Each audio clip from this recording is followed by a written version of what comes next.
सारा दिन reel scroll करके बोर हो गए हो, जिंदगी में कुछ खास एक्साइटिंग बचा नहीं है, बुक पढ़ना स्टार्ट करने की सोच रहे हो, लेकिन समझ नहीं आ रहा इतनी बुक्स हैं कहाँ से स्टार्ट करूँ। तो ये वीडियो तुम्हारे लिए। 2 साल पहले कोविड के टाइम पे जब ज़िंदगी में कुछ बचा ही नहीं था, एकदम ज़िंदगी बोरिंग हो गई थी, मैंने सोचा कुछ इंटरेस्टिंग करते हैं, बुक्स पढ़ना स्टार्ट करते हैं। और 2 पन्ने पढ़ने के बाद मेरा ये बुक पढ़ने का भूत उतर गया था।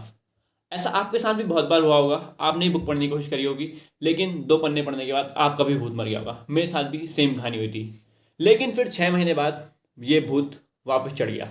लेकिन इस बार ये भूत उतरा नहीं और फिर बुक पढ़ने की मेरी जर्नी यहाँ से शुरू हो गई थी। आपके साथ भी ऐसा बहुत बार हुआ होगा। और आज के इस वीडियो में मैं 3 ऐसी बुक्स बताऊंगा जो पढ़ के तुम अपनी बुक जर्नी को स्टार्ट कर सकते हो। देखो, मुझे पर्सनली लगता है अगर तुम बुक पढ़ना स्टार्ट कर रहे हो तो स्टार्टिंग में वो बुक्स अच्छी रहती हैं जो इजी टू अंडरस्टैंड हो और जिसमें कम से कम डिक्शनरी का इस्तेमाल करना पड़े।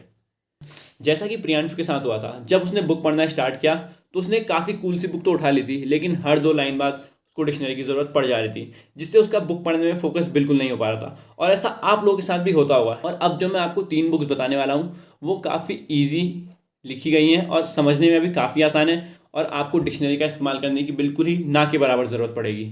तो सबसे पहली बुक जो मैं रिकमेंड करना चाहूँगा वो है हु मूव्ड माई चीज़।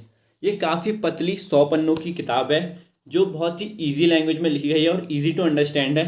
इस बुक में बेसिकली तुम्हें 2 चूहों की कहानी के थ्रू लाइफ लेसन्स दिए गए हैं। ये काइंड ऑफ तुम स्टोरी बुक भी कह सकते हो, जिसके थ्रू तुम्हें लाइफ लेसन देने की कोशिश भी करी गई है। ये बेसिकली 2 चूहों की कहानी है। एक चूहा जो अपने फ्यूचर के लिए तैयार रहता है और दूसरा चूहा जो आज के दिन के सिर्फ मज़े लेता है और आगे कुछ भी नहीं सोचता है। और काफ़ी ईजी बुक है ये। शायद अगर तुम ठीक ठाक पढ़ो तो तुम एक दिन में ईजिली ख़त्म कर सकते हो।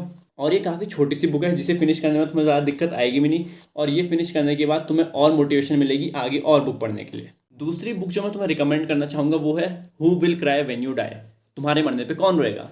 तो ये काफ़ी छोटी सी प्यारी सी बुक है, रॉबिन शर्मा ने लिखी है। जो पर्सनली मुझे तो इस बुक का टाइटल काफ़ी अट्रैक्टिव लगा था, इसलिए मैंने ले ली।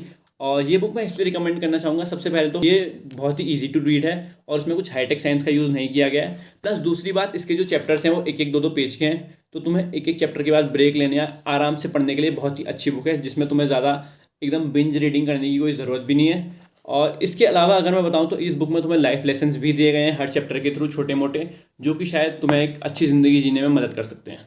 तीसरी और आखिरी बुक जो मैं तुम्हें रिकमेंड करना चाहूँगा वो है डू एपिक शिट बाय अंकुर वारेकू। जिस तरह अंकुर वारेकू अपनी वीडियोज़ में आसानी से चीज़ें एक्सप्लेन करने की कोशिश करते हैं, सेम उसी तरह से इस बुक में भी काफ़ी आसानी से उन्होंने अपनी गलतियों से जो जो सीखा उन सबको एक्सप्लेन करा है।